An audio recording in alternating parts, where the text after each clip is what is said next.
Every ship that crosses the Panama Canal uses roughly 52 million gallons of fresh water, enough to fill about 80 Olympic swimming pools, just to get from one ocean to the other. For over a century, that water came from rain. Endless, reliable, tropical rain. Then in 2023, the rain stopped. Lake levels crashed, ships backed up for miles, and one of the most vital arteries of global trade came dangerously close to grinding to a halt. This is the story of how engineers built a canal that could double its capacity, and then had to fight to keep it running at all. The Panama Canal is not just a shortcut between two oceans. It is one of the most consequential pieces of infrastructure ever built. An 80-kilometer waterway that reshaped global trade the moment it opened in 1914. Roughly 6% of all world shipping trade still moves through it every year. But by the early 2000s, the canal had a problem. The ships of the world had outgrown it. Container vessels were getting bigger, wider, and deeper than anything the original locks, built in the early 20th century, could handle.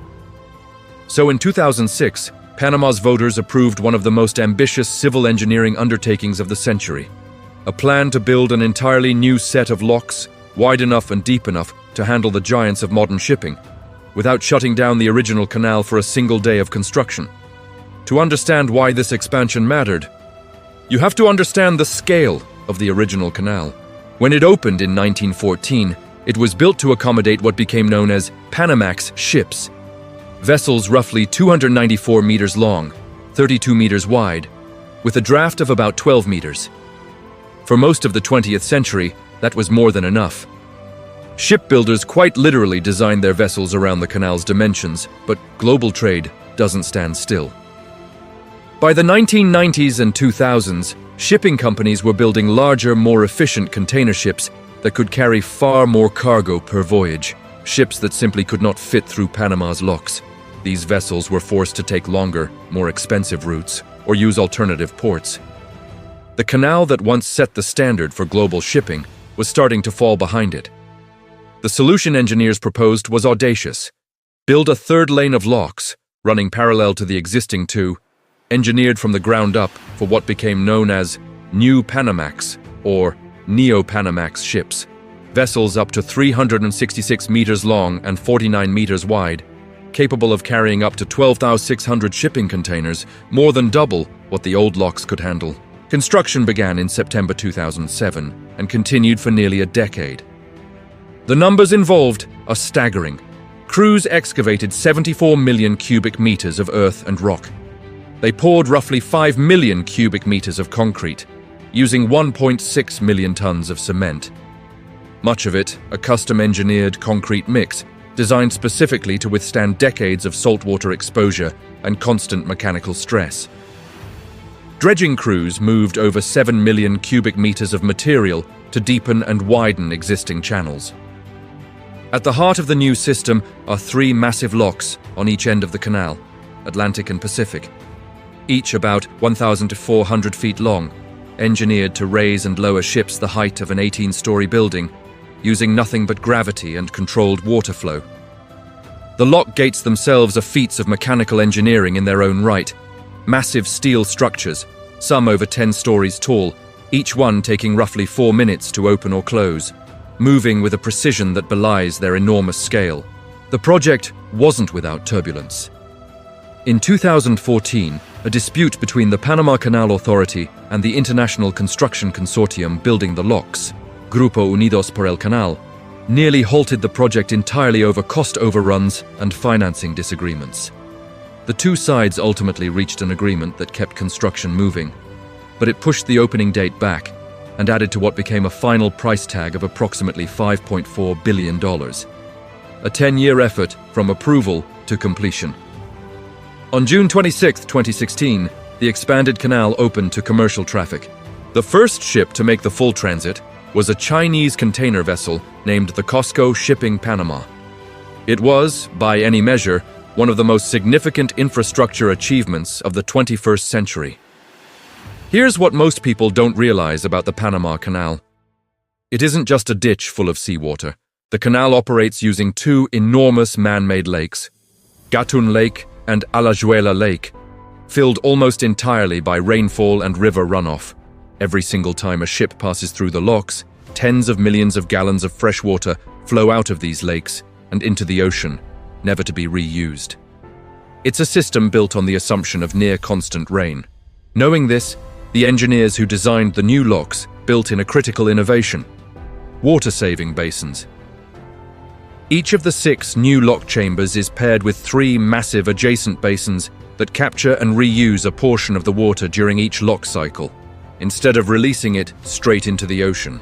According to the consortium that built them, this system allows the new locks to reuse up to 60% of the water in each transit, and consume roughly 7% less water overall than a conventional lock design of similar scale would use.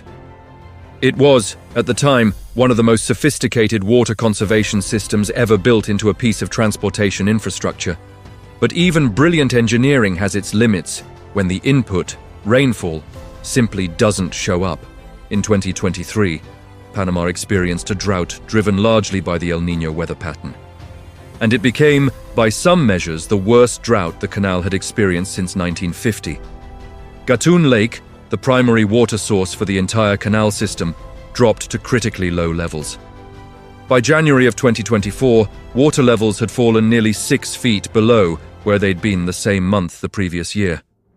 The Panama Canal Authority was forced into a decision no one wanted to make: restrict traffic to save water. Daily transits were cut dramatically, from around 36 per day under normal conditions down to as low as 22 during the worst of the crisis. Ships were also required to reduce their draft, meaning they had to carry less cargo to ride higher in the water and use less of the lock chamber's capacity. The backlog was immediate and severe. By August 2023, as many as 161 ships were anchored offshore, waiting their turn, some for over a week. Transits, which had averaged around 283 the year before, bottomed out at just 189 in January 2024. At the lowest point of the crisis, the canal was operating at roughly 63% of its normal capacity.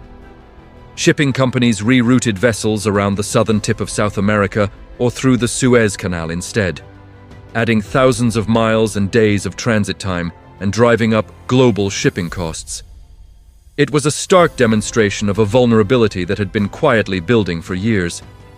The Panama Canal's greatest engineering achievement was still, fundamentally, at the mercy of the sky. In response, the Panama Canal Authority approved a new, forward-looking infrastructure project, the Rio Indio Reservoir. In February 2025, the ACP board formally greenlit the plan, which involves building a new dam on the Indio River, west of the existing canal watershed, creating a reservoir with a proposed storage capacity of roughly 1.5 billion cubic meters of water. The engineering challenge here is almost as complex as building a new set of locks. The plan calls for an 8.7-kilometer transfer tunnel, bored through mountainous terrain, to carry water from the new reservoir to the canal's existing lake system, effectively giving Gatun and Alajuela a third independent water source they've never had before. Officials estimate the project could add somewhere between 11 and 15 additional daily ship transits during future dry periods, directly targeting the exact vulnerability that the 2023-2024 drought exposed. Estimated costs for the project range from roughly $1.2 to $1.6 billion, according to different reports, with construction currently slated to begin around 2027 and take approximately 4 to 6 years to complete. But this project comes with real human cost. The reservoir will flood parts of the Indio River basin, requiring the resettlement of more than 2,000 residents from villages in the affected area. The Panama Canal Authority has stated it is following international standards for community engagement and resettlement, and has held dozens of meetings with local residents since the project was proposed. The plan has drawn significant criticism from farmers, indigenous communities, and some Panamanian officials, including members of the National Water Council, who have argued the reservoir may only offer a temporary fix given the unpredictability of future rainfall, have proposed alternative solutions, such as channeling water from Lake Bayano, roughly 100 kilometers to the east. It's worth being clear here. Whether the Rio Indio Reservoir will fully solve the canal's long-term water challenges is genuinely uncertain. It's an engineering solution to a climate problem. And climate problems don't always respond the way engineers plan for. It's easy to think of the Panama Canal as a distant piece of Central American infrastructure. It isn't. When transits were restricted in 2023 and 2024, the effects rippled through global supply chains within weeks. Higher shipping costs, delayed goods, and disrupted trade routes for everything from grain to liquefied natural gas to consumer electronics. Even after operations returned to near normal by late 2024, shipping volumes through the canal remained measurably below pre-drought levels well into 2025. The Panama Canal expansion of 2016 solved one problem, capacity, but it revealed another, arguably harder one, resilience. Building bigger locks was, in some ways, the easy part, guaranteeing the water to fill them, decade after decade, in a changing climate. That might be the real engineering challenge of this century. The Panama Canal has spent over 100 years proving that human engineering can reshape the physical map of the planet. But its next chapter isn't really about steel, concrete, or lock gates. It's about water, climate, and whether infrastructure built for one era can survive the demands of the next. If you want to keep exploring the mega projects redefining our world, subscribe to Engineered Future, because the next story might be even bigger than this one.